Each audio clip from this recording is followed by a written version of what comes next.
Okay, thank you. Okay.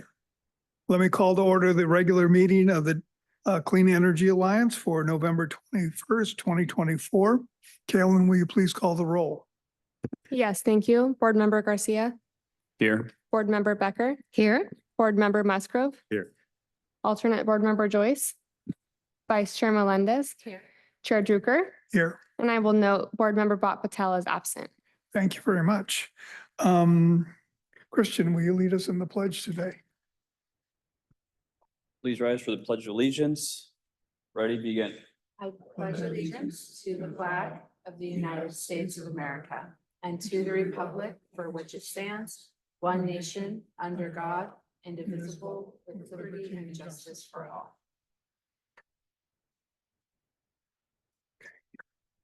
Are there any board member comments or announcements? Okay. Kaylin, are there any members of the public that wish to speak on matters that are not on the agenda? No, we do not have any non-agenda public speakers. Great, thank you.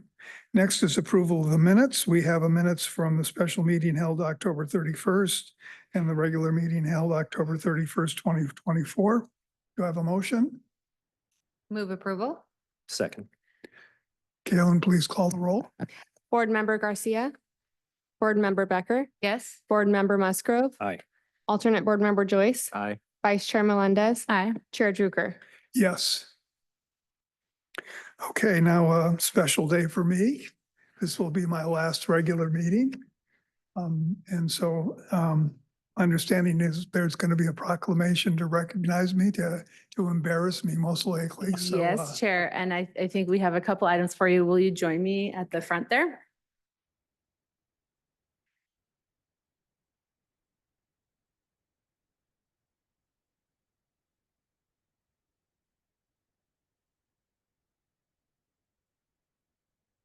Here we are. Am I on here? Okay. I like being on this side.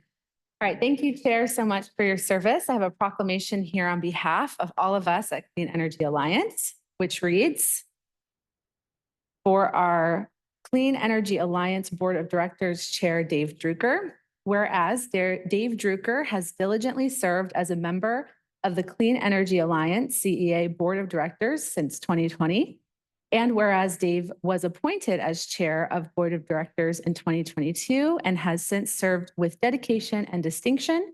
And whereas during Dave's tenure as chair, CEA grew its customer base by 250% through the additions of the cities of Escondido, San Marcos, Oceanside, and Vista. And whereas Dave has actively participated on CEA's Risk Oversight Committee and energy procurement activities, ensuring CEA compliance with its energy risk management policy, very important. And whereas Dave's commitment to and leadership in sustainability and clean energy priorities has made a difference in not only Del Mar, but all of CEA's communities. Now, therefore, I, Katie Melendez, on behalf of Clean Energy Alliance Board of Directors, hereby recognize Dave Drucker for his 4 years of dedicated service and wish to commend him for the exemplary spirit and enthusiasm he has exhibited in carrying out his duties. Thank you, Chair. And I believe we have some more for you, Greg, if you'd like to join. Thank you, Deputy Chair. And I'd just like to say on behalf of staff and as well as the board that while our professional paths have crossed in my prior professional life, I've really appreciated your leadership since I've been here in beginning in February. I really appreciate your passion and your enthusiasm for our mission. And we're sad to see you go, but wish you all nothing but the best. So a little bird who might be you told me you had a desire for something that might keep you warm up in the Pacific Northwest. So this is for you.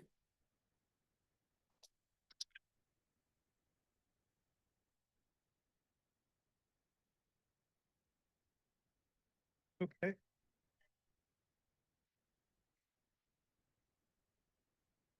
So I get to say my piece. Well, first of all, I really appreciate this has been a great 4 years and all because of me. We've grown by 250%, obviously. No, it's to say the least, this has been an amazing ride. I've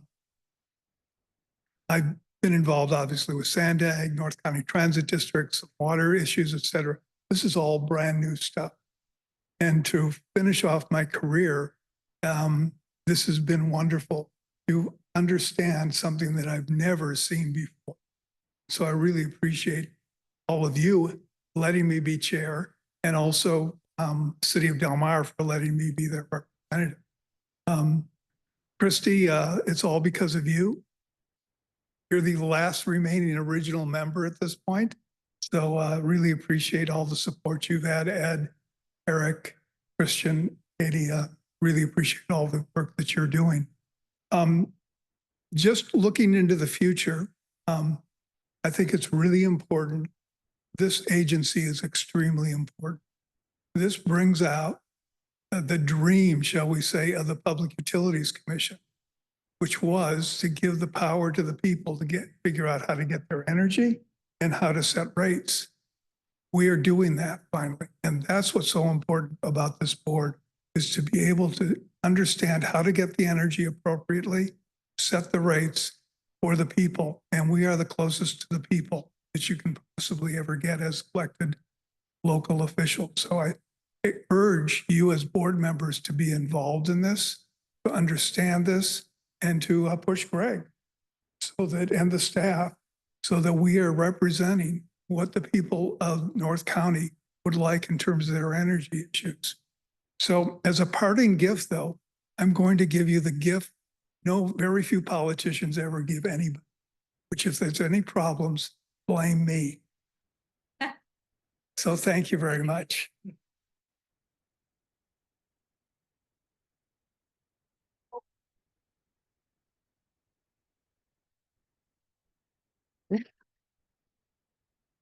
Oh, I want to say something to him, though. Very nice.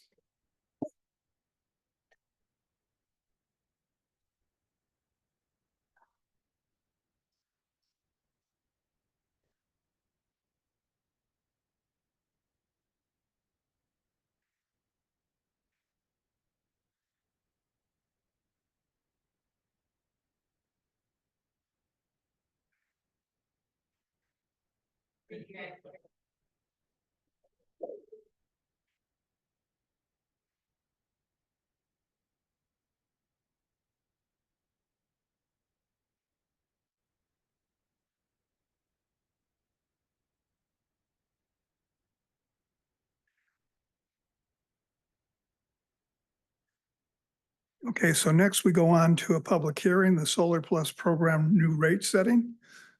So we need to conduct the public hearing. Greg, do you want to introduce this? Yes, thank you, Chair Drucker and members of the board. So this item before you will accomplish several things. And before I turn it over to Rob Howard to give the presentation, this is an expansion of our Solar Plus program, a program that provides a solar system and battery to applicants who want to take advantage of this at a reduced rate and a monthly cost for the battery. There are a couple ways that we're expanding this program, and we've talked a little bit about that in the CEO reports on a monthly basis to prepare you for this. But part of this is a rate setting proceeding where we'll ask you to set rates, blended rates, as well as adjusted rates for the battery under the program. And I'll turn it over to Rob for the presentation.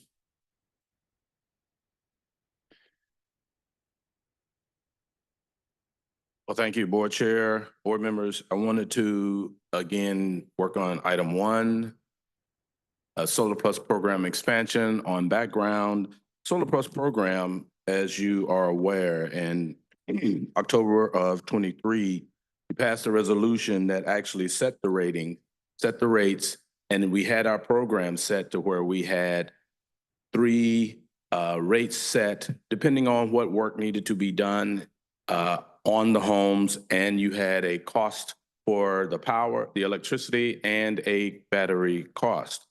And so in doing that, we have listened to our customers and community members, and they felt as though there are some changes that they'd like to make recommendations for. Some of those changes, first let's look at why. The current program had one limited pricing options that people felt we needed more. Tesla Inc. has several process limitations that limited our ability to more quickly expand. One is certain roof types were not eligible for the program as it stood, and the customer sales support was limited. We wanted more actually outreach in that area. The customer feedback on the rate structure, they felt as though the flat fee battery rate structure was unattractive. And one of the reasons for that is that rate structure didn't give customers the ability to compare with other solar providers when they gave proposals. There are a number of companies that are providing solar and blended rates quotes, but our pricing structure was difficult.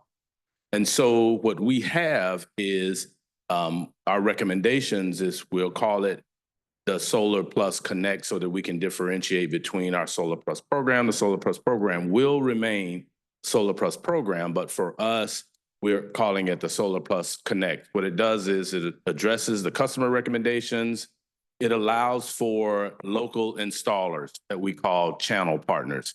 And what these channel partners will be able to do is, one, they have to be approved to participate in the program. We've got background, we've got the qualifications and abilities that we'll need for those channel partners. The channel partners will actually help us increase the ability to have a larger area of customer acquisition.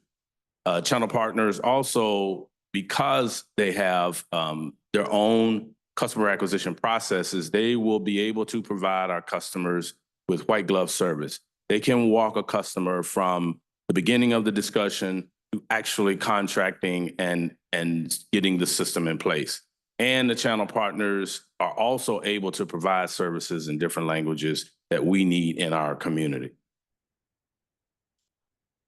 So moving on to the proposed rates in your board packages, there is a full rate scale, but a couple of things I wanted to highlight is we're adding for the first battery, as you know, is $115 a month with the cost of the electricity. We're actually adding a $93.55 per month for the first battery with an escalator.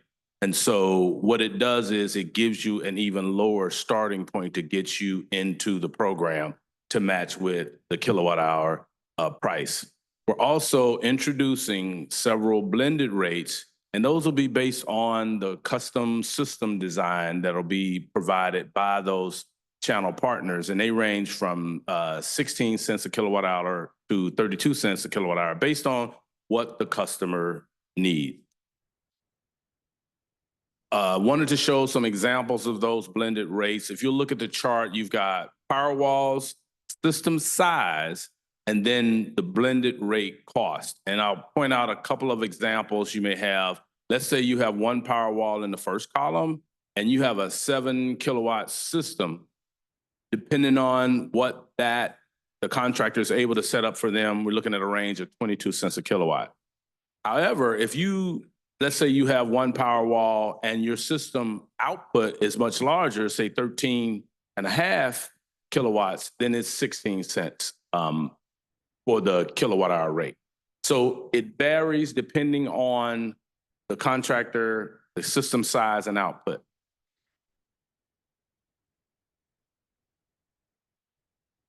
Also, a rate that we're asking for approval for today is our California Self-Generation Incentive Program. We call it SCHIP.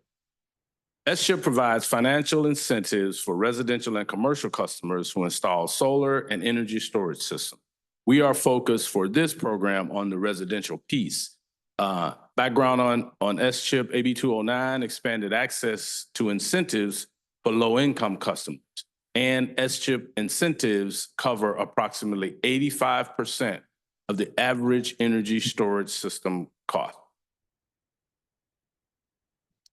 And so with Solar Plus SCHIP offering, approval of the Solar Plus Connect and the channel partner agreements would allow the Solar Plus program to incorporate SCHIP incentives for income qualified customers. We're speaking specifically about customers must be participating in the care or fairer rate. Average care customer electricity cost is around 30 cents a kilowatt hour. Solar Plus S-chip rates would further reduce that customer cost and provide clean energy at a rate of 7 cents a kilowatt hour for systems less than 10 kilowatts. And if the system is 10 kilowatts or larger, it'll be 9.6 cents a kilowatt hour. So the proposed agreements and rates, approval of the Solar Plus Connect, Solar Plus S-chip rate schedules will at a lower upfront battery cost with a 1.9% escalator, expand the reach of Solar Plus by adding the channel partners. We'll be establishing a blended rate structure, providing more choice, and establish an S-chip rate for care fair customers. And now we'll open for questions, but also we have Stephen Pollock from Participate, who is partnering with us on the S-chip program to answer those questions that I can't. Very good. Other questions for staff? Yes, I was wondering if you could go into a little bit more detail about the roof types, the prohibitions there.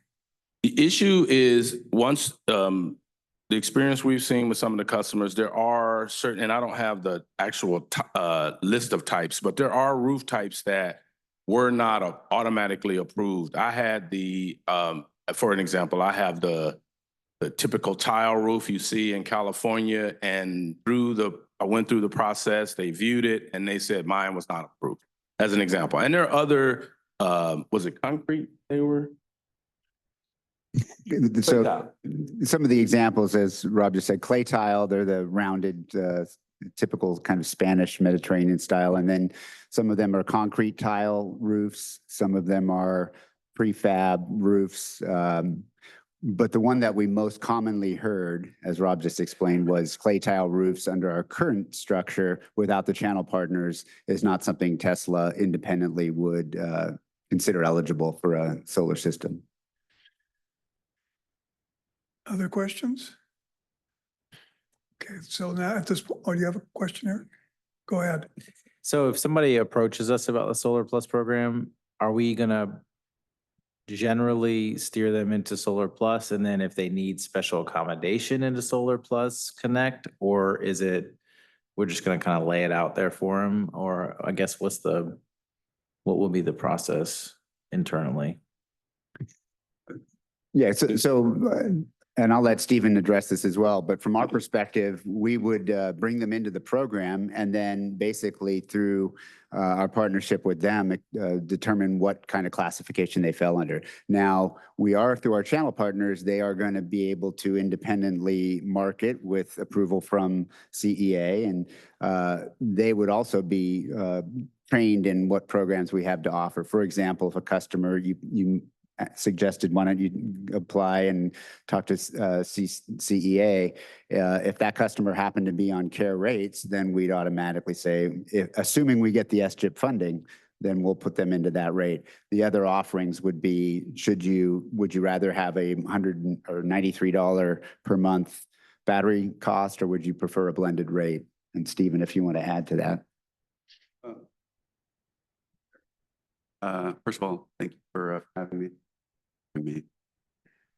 Put the mic down. Thank you for having me, everyone. So I think one of the underlying reasons for expanding into channel is customer choice. We want customers to be able to talk to different solar contractors, get competing bids. Some installers, like for Tesla, for example, they don't really want to be in the roofing business. So when they have a disqualifying roof, to them, that's kind of outside of their streamline offer. But we have many great solar installers in CEA territory that do roofing, so they can provide enhanced and just different services for customers and customer choice, and then enabling a little bit of competition too, to make sure everyone is giving the best deal possible to the customers. Go ahead, Christy. How are you going to be advertising this program to the cities? Is this on our websites, or how are you getting the word out? Step one, we're going to have the different options on our website for people to go to, but we're also working with the different city staffs to get them a Solar Plus package of what we offer, how they can advertise it, and how to put it out. We're working with the channel partners also. As we bring them on, part of that training will be what we are allowing to be advertised, how that will be done, and they will use their customer acquisition process to get that out to other customers in our service territory. Thank you. Yes, thank you, Chair. I think it would be really advantageous to take a lot of that information and put it into a simplified format. So if we referred someone to the website and just, bracket, if a family of four in a single family residence generally uses between this much and that much, they can look at their bill and say, yeah, that's probably me because that's what I'm paying. Then this would be the benefit to you. Here's your point of diminishing return. Because when we start telling them 93.55 instead of 115 and 16 to 32 per kilowatt hour based on the size and usage, they're already going out for ice cream. So they need to look at something that really just has it all right in front of them where they can look at it or even plug in their information. Family of four, 1,800 square foot home, single story, 2-story, 20 years old. Simple as that. We agree. Okay. And by the way, I did want to make mention in board briefings and former meetings, we did talk about again, pending SGIP funding, which we're hopeful to be in line for that. The target group would be single family FARA customers. So the question was asked, how do we target those individuals? And our first brush at that is to identify the care and fair customers and then isolate by address those without unit numbers and apartment numbers. While that might not be empirically sound, at least it's a starting point. And based upon care and fair customers of about 50,000 throughout our service territories, we estimate that 21 to 22,000 could be single family homeowners, and that's 8% of our customer total. So pretty good number to start with, but we'll continue to see how we can make that more explicitly targeted so we're reaching those folks. Christian, do you have a question or? Yeah, I'm sorry. No, I think I missed part of the calculation. You said that 8% falls within a single family and qualifies for care or FARA? Correct. Okay, well, that's more than I anticipated. Thank you. Very good. And again, that's just our first brush. So that's not a precise number, that's an estimate. Question? Okay. Should we do, prior to even getting to the SGIP push, should we do a care or fair push in some of our neighborhoods to make sure folks are more aware of that program itself, almost like a two-step program? That's a good question. I think the benefit of waiting to see if we get this funding is that we'd like to be able to make contact and offer something really great right off the bat. That isn't to say that they might not still be interested in the program without the benefit, but when you look at the benefit being roughly half the cost and potentially even less, if we get that SGIP funding, I think that would probably be a better way to start to get some interest, but we're open to any approach. Okay, so with that, I'm going to open the public hearing on this. Are there any members of the public that wish to speak to this? If you could please step forward, state your name for the record, and then you'll fill out a speaker slip, correct? You'll get one soon. I'll get one. Good afternoon. My name is David Pollock, board members, staff. Thanks for letting me have a say here. I've been in contact with Rob about this program. I am a local business owner. My business is Soul Home, a veteran-owned business, might I add, me being the veteran. We are very interested in this channel partner program for obvious reasons, right? And I'm just going to highlight a few things that they already touched on as far as reiterating the fact that Tesla's not super keen on doing all types of roofs or structures for that matter. We run into very often where we're helping customers who have been in the throes of going back and forth with Tesla, trying to get their projects approved, where they'll have that typical, mid-century California home that has the vaulted A-frame ceilings that have like the one by shiplap through the roof, and they just have those beams going across, very open ceilings, which there's a lot of here in North County. They simply won't do it. And that's on top of the roof pipe. So there's the structure involved as well. So we have engineers on staff where we're able to get that approved through engineering, and have had several successful projects that Tesla flat out said they wouldn't do. So, and that's just one small company. We're not huge by any means, but so I see a lot of opportunity there with that fact alone. And what we will do as a channel partner is we'll do a lot of the marketing. I think Rob was talking about, I think we're somewhere around 20 installs or so right now, right, with the Solar Plus program that we're at. Three completed, 20 in the pipeline. For instance, we just participated in the San Diego Community Power Battery Solar Savings Program, which I'm sure you get that comparison a lot. But in that program alone, my company, we had sold over 80 jobs in a 3-month period that will be installed over the next 6 months, and that's just one out of several companies. Does this like mean I have to stop talking? What was that? I got 1 minute. Okay, 5 seconds. So anyway, we're going to take on the heavy lifting. You're going to get that wife club treatment where somebody can call somebody local and get some service, and that's what we do. So you're just not going to get that if you don't start looking local. So appreciate the time. Take care. Thank you very much for coming today. Are there any other members of the public that wish to speak to this item?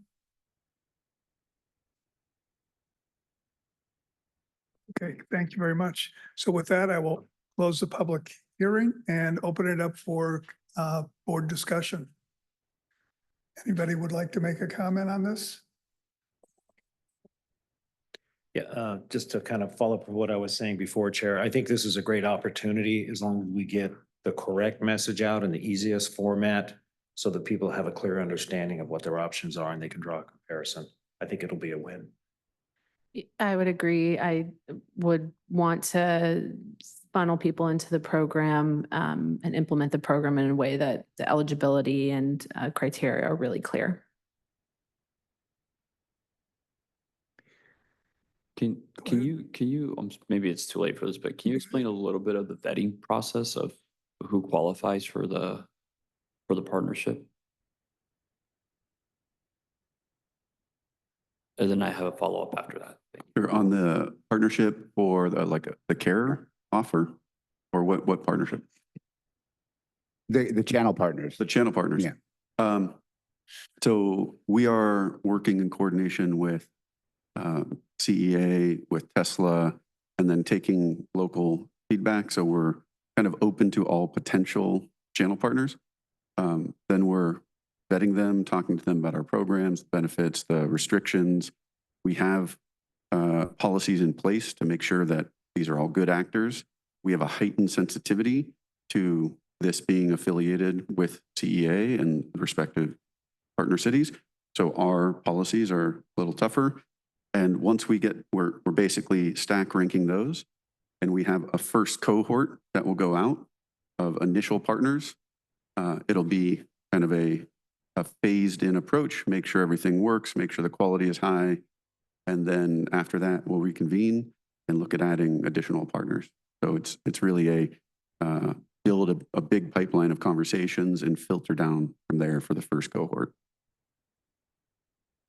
Okay, thank you. And then I just want to make a comment. I'd like to see, we're looking at 8%, that's a rough estimate. I would be more conservative and think it's probably closer to 2% of people who qualify under CARE, FARA, and are single family homeowners.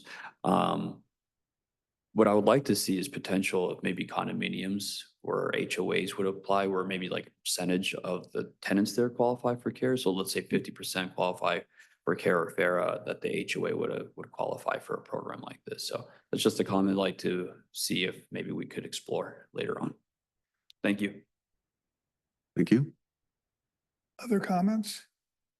Greg, really appreciate you and Rob going out and getting this done.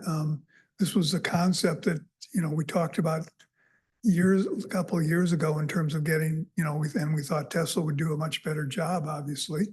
But the idea of opening this up to all sorts of contractors will really bring this ability for people to get rooftop solar without having to put in that initial investment, which is really important for many families in the North County.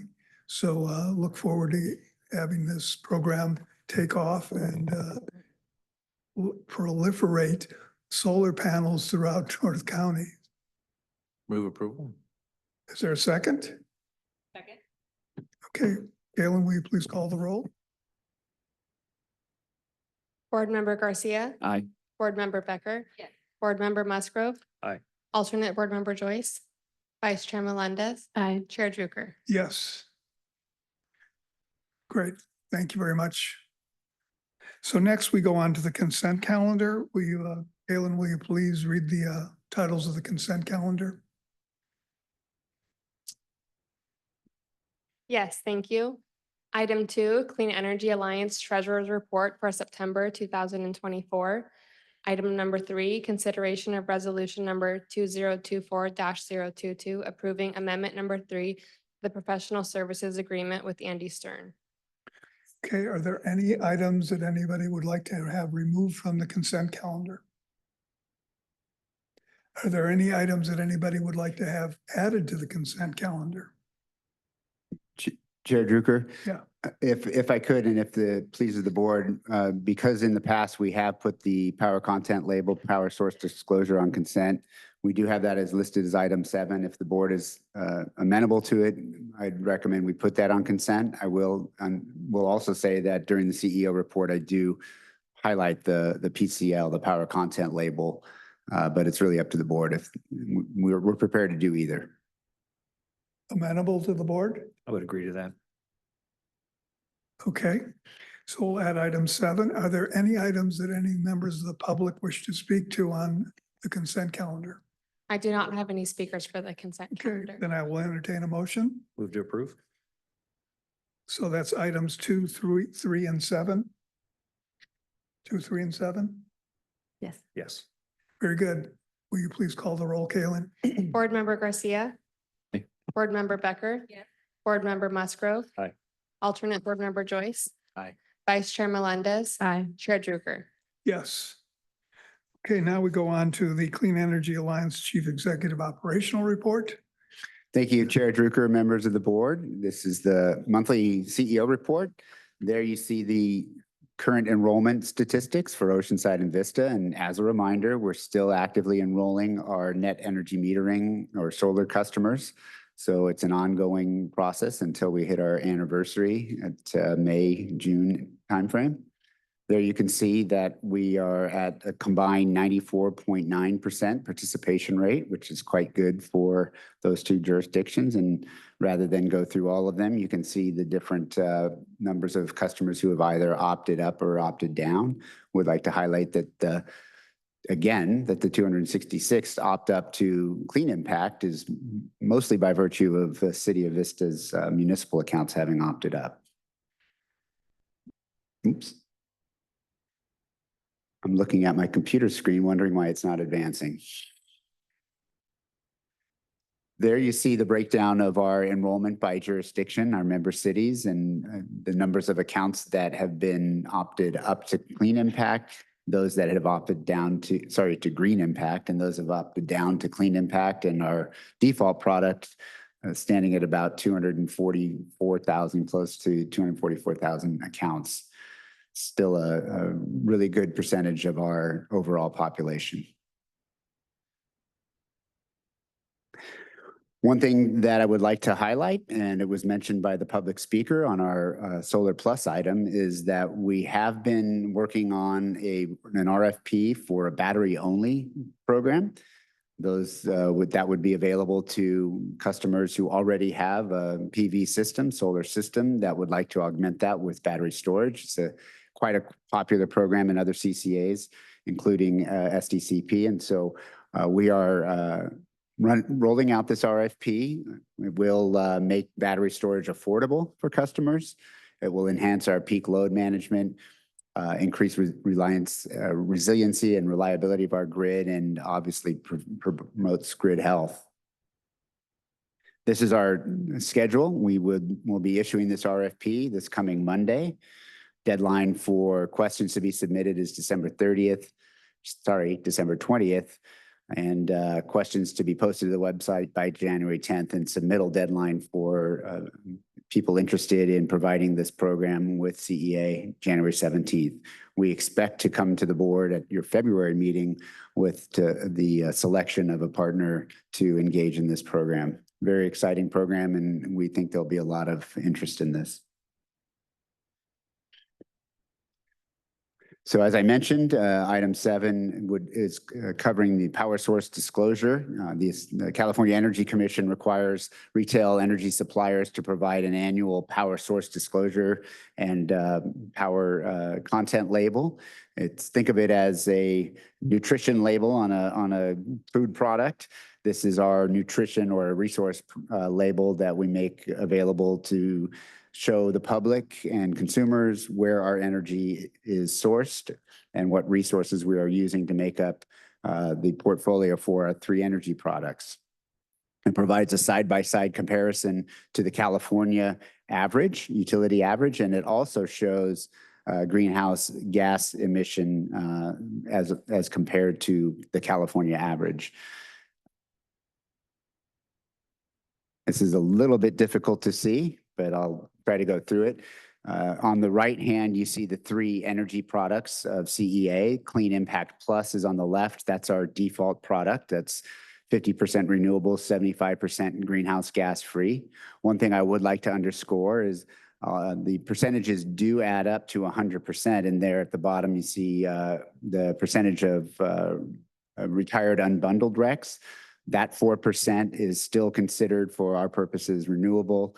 And it is as per this template that the CEC puts out, is categorized technically under the unspecified power.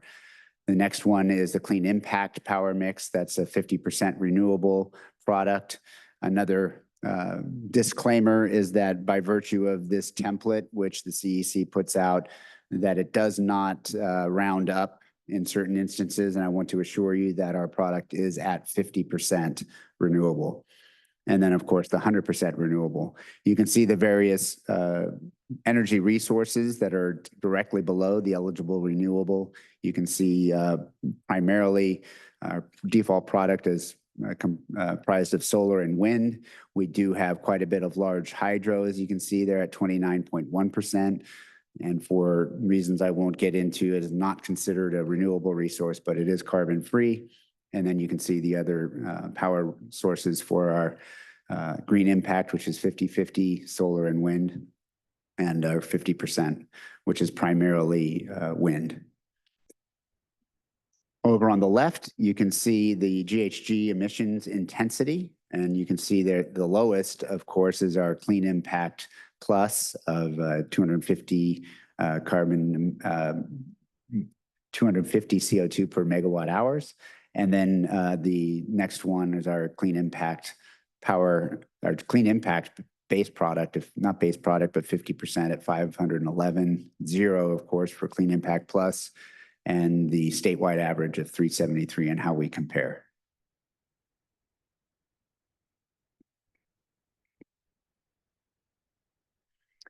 Moving on, just again to highlight some of the activities that our staff has been engaged in throughout our service territory. We did have a team presentation at Dr. Bronner's, one of our Green Impact champions. We also had, staff was given a tour of their facility, which was very interesting. On November 19th this week, we had two presentations, one at the Vista Unified School District Climate Action Committee. We presented to them. They're looking at the possibility of what to do with their meters. And also one at a community climate conversation at Cal State University San Marcos that was co-sponsored by the Climate Action Campaign, where we interacted and provided a table to provide input or provide information rather to people in attendance of that at that community meeting. And then last night, Caitlin McGee and I attended the Power Association of Northern California.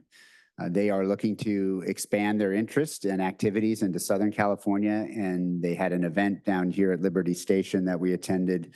They had a panel discussing battery energy storage and challenges facing the battery energy storage facilities, as well as the emerging technologies, as well as other pertinent information regarding the need and the desire for safe and grid reliable battery storage. We have not yet scheduled any, but there are several community events coming up in this holiday season, several tree lightings and other holiday events, and we're looking at ways we might be able to interact or engage with our member cities in those events. Just a brief highlight. I want to thank the board for their support of the expansion of our Solar Plus program. Also want to make mention that the expansion, as well as the program as it's currently constituted, have been a team effort. We've had a lot of support from all our staff, including Rob Howard and Caitlin McGee, and would also like to thank Barb Boswell for continuing to provide support given her past experience with establishing the program with Participate Energy. There you can see the breakdown of our active applications. We have 3 complete, so that's exciting. And I really refer to this as sort of a soft launch of this program. While we've been looking at ways to expand and make this more desirable and appealing to a wider range of customers, we've been able to work out some of the kinks and bugs, if you will, to get these applications rolling and customers online.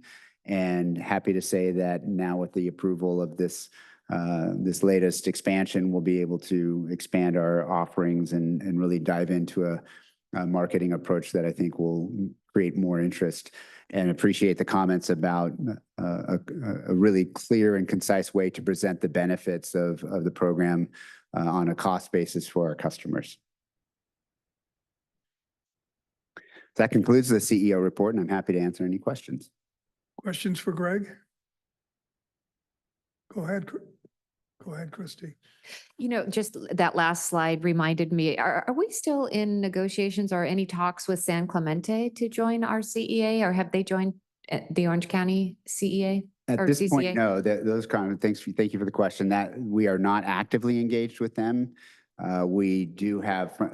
I was on a panel or moderated a panel at a conference a couple weeks ago, and there was a council member from that council that indicated that at this present time, their city is not interested, at least at this point, to pursue those conversations. But who knows what the future will hold.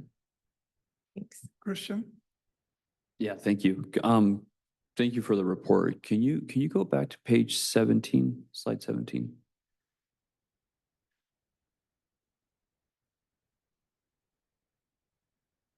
Okay. Oh, sorry.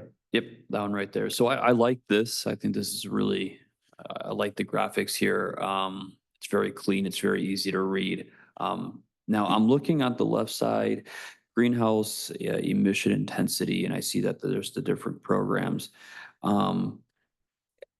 What is this on a monthly basis? Is this year to date, or how do we read this right here? This is a backward-looking effort. So this is the year 2023. So this is for the year 2023, and you may be wondering, well, 2023 has concluded. So we basically, this is the portfolio of energy that we provided to our customers, and these are the emissions associated based on the load we have with the products we provide.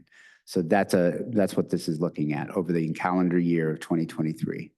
Okay, and so I'm looking at the clean impact plus power mix, and then I'm also looking at the clean impact power mix, not the plus.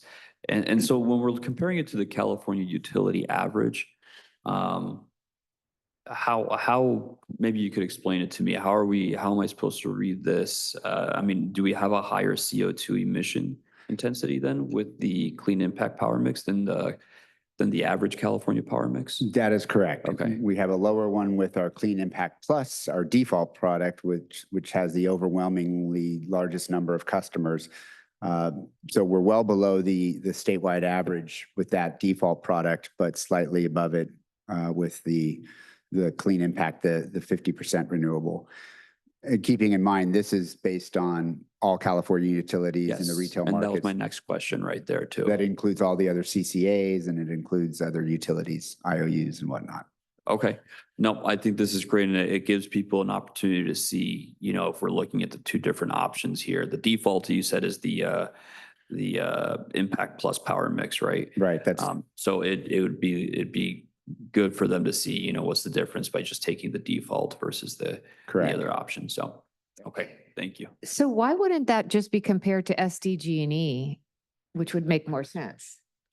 It's compared to the statewide average. That's just the way the California Energy Commission has it set up. It's to gauge yourself against an average across the state. And I can't speak to why they've done it that way, but that does include them.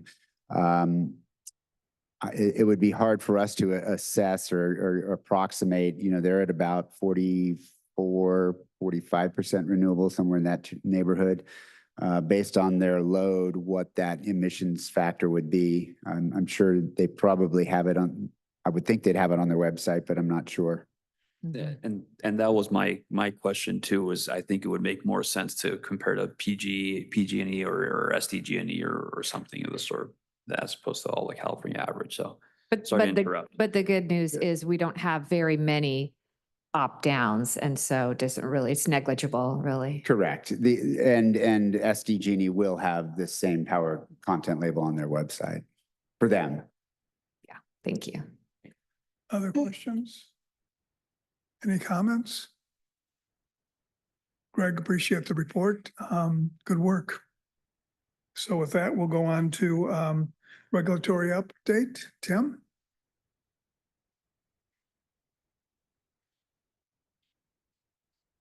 All right. Chair Drucker, thank you. Congratulations on an impactful tenure from us at Keys and Fox. Vice Chair Melendez, members, thanks for allowing me to speak to you all again. My name is Tim Lindell. I'm a partner at the law firm Keys. I'm going to talk to you about the same two dockets we talked about last time. So we'll talk about the Era Forecast case and we'll talk about San Diego Gas and Electric's Phase 1 general rate case. I promise I won't bore you with the circles again, but we have them if we need them. We are going to talk about that RA adder you see on the lower right-hand corner in this slide again. All right.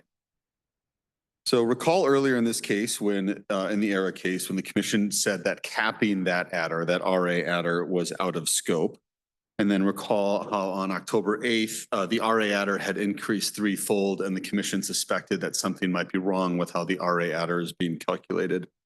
And the commission asked if there should be special procedural mechanisms that it should use in order to mitigate potential over or under collections next year. We replied those are unnecessary. And SDG&E replied that maybe the commission should consider capping the RA adder. The utility filed its October update in this case on October 21st. That update showed that bundled customers' rates were either going down or staying the same, which we talked about last time I spoke with you all. And that's essentially where we left off. Keys and Fox was still doing its analysis of the October update, along with the expert witness New Gen Strategies and Technologies. What our analysis showed is that SDG&E actually followed the scoping ruling. So they did not end up proposing special mitigation measures in their October update. We did see those in PG&E and SCE's cases, for example. In addition, SDG&E's numbers largely checked out, and any mistakes we did find, the utility agreed that they would correct before rates actually went into place. So for the first time since I've been working on these cases, we actually did not file comments on SDG&E's October update. But then on November 6th, the commission yet again updated its RA adder. So this is the third change to these benchmarks that the commission has made in this case. That's pretty unprecedented. I've never seen the commission make any changes before, and now they've made 3. This change overall decreased the value of the adders, which increases your PCI rates, but decreases bundled customer rates. You can see the net results there, about a 1/4 cent for bundled customers decrease, and for PCI rates, it was a negligible increase. The next development was 9 days later. This is Friday. SDG&E filed the first of 2 advice letters, and we anticipated these advice letters. That's part of the normal process here. And what that advice letter did was it took into account that change in the RA adder. It also trued up September and October of this year. So if you recall circles, there's 2 pieces to the PCIA. There's forecast of next year, and then there's an ongoing true up of this year.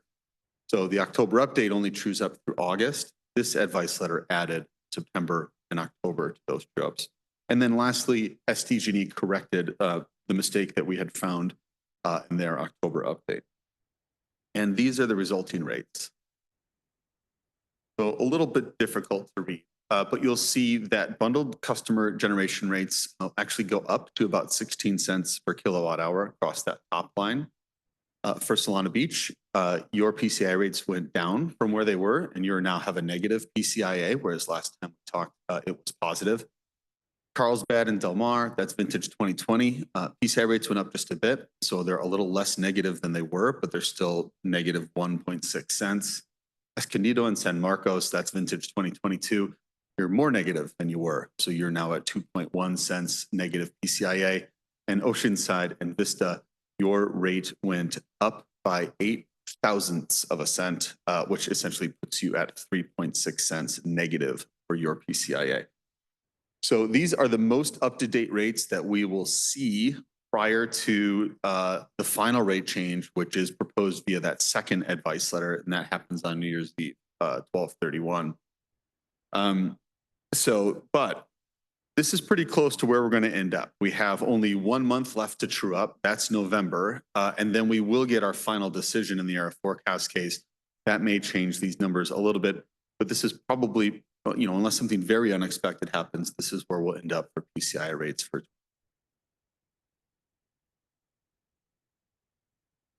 Okay, the phase 1 general rate case, recall last time we talked about a proposed decision from the commission that denied investments in the Miramar generating station and largely supported our arguments on vintaging.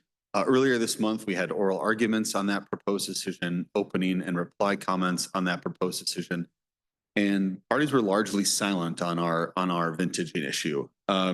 There was only 1 page of reply comments, or 1 paragraph of on this issue in SDG&E's reply comments. We would like to see the proposed decision be made a little bit better than it was, which is what our comments argued for. Hopefully, we can only get better from here in terms of what that PD says. It will be adopted at the December 5th meeting, and if it's not adopted there, it should be adopted at the December 19th meeting. So the rate case and ERA should close probably at the same time for Jan 1 rates to go into effect. Any questions on either of those dockets? Questions for Tim?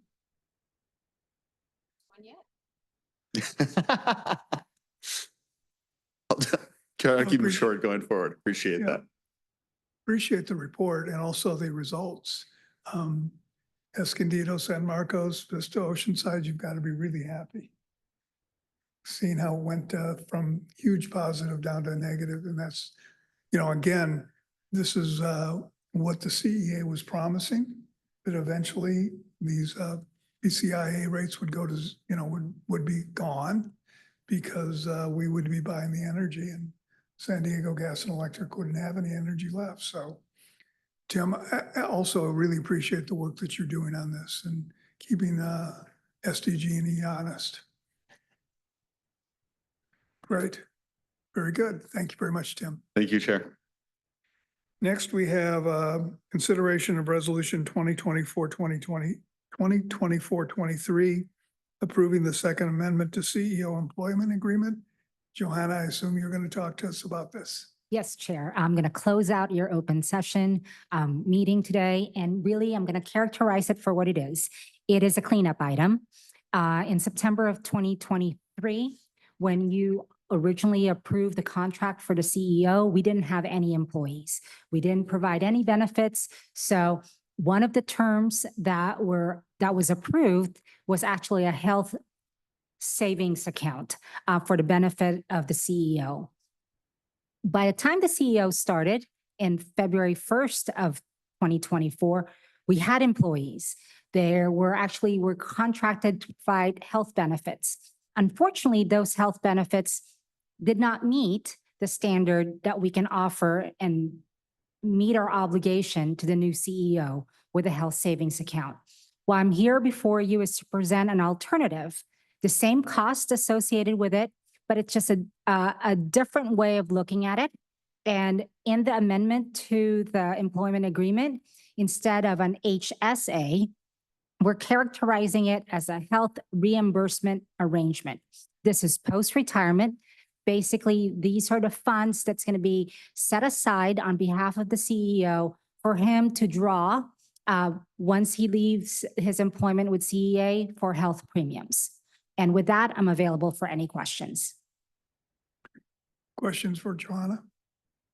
So these would be effectively what we would have put into an HSA had we been able to do that.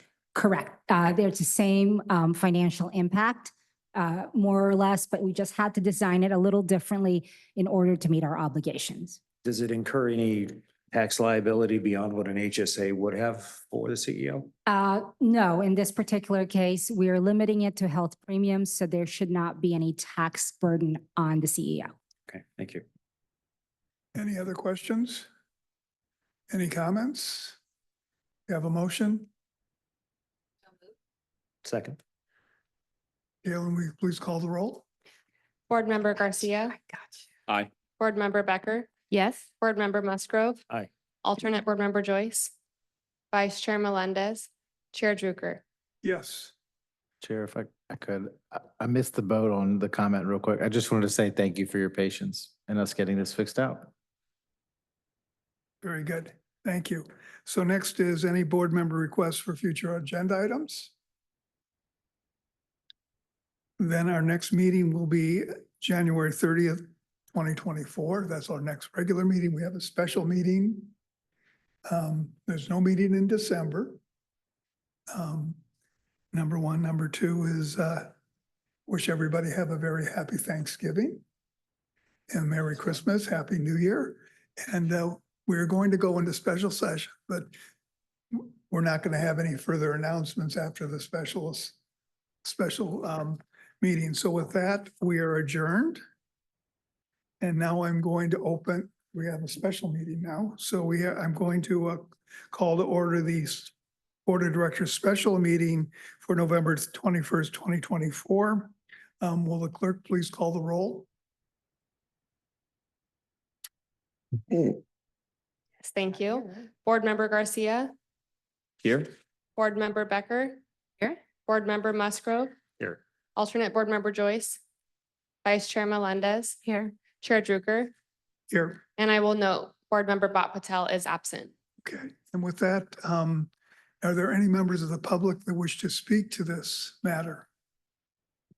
I do not have any public Okay, speakers. so then I'm going to skip all the other agenda items and have Johanna take us into closed session. Yes, thank you. Thank you, Chair. On your closed session agenda is performance evaluation for public employee. In this particular case, that is for the CEO. Thank you. Great. We'll go into closed session. Perfect timing.